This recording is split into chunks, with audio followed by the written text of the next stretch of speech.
नमस्कार मित्र, माझं नाव संभाजी देशमुख आहे. माझा तोंड येण्याचा जो प्रॉब्लेम होता तो गेल्या 35 वर्ष झाले माझा प्रॉब्लेम चालू होता. तोंड यायचं म्हणजे तोंडामध्ये अशा फुल्या वगैरे व्हायच्या आणि जेवण करताना मला प्रचंड त्रास व्हायचा, प्रचंड वेदना व्हायच्या. जेव्हा जेव्हा तोंड येत होतं तेव्हा मी डॉक्टरांचा सल्ला घेऊन गोळ्या औषधी घेत होतो. नंतर आमचे फॅमिली डॉक्टर त्यांनाही सांगत होतो की असा प्रॉब्लेम आहे. ते म्हटले तू एक 8 दिवसाचा कोर्स कर. म्हणजे 8 दिवसाचे इंजेक्शन मी घेतलेले. मी ते इंजेक्शन जवळपास तो कोर्स 8 ते 9 वेळा केला, तरी सुद्धा मला सेम टू सेम प्रॉब्लेम येत होता. आता कुणी म्हणायचं की बाबा तुझा पोट साफ नसल किंवा हा काढा घे किंवा हे आयुर्वेदिक कर, ते आयुर्वेदिक कर. मी सगळं काही करून बसलो, पण तरी पण मला काही फरक पडत नव्हता.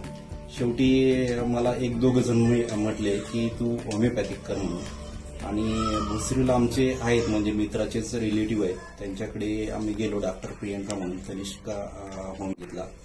आणि शेवटी त्यांनी ते सगळं नोटेट केलं आणि सांगितलं ठीक आहे, हरकत नाही.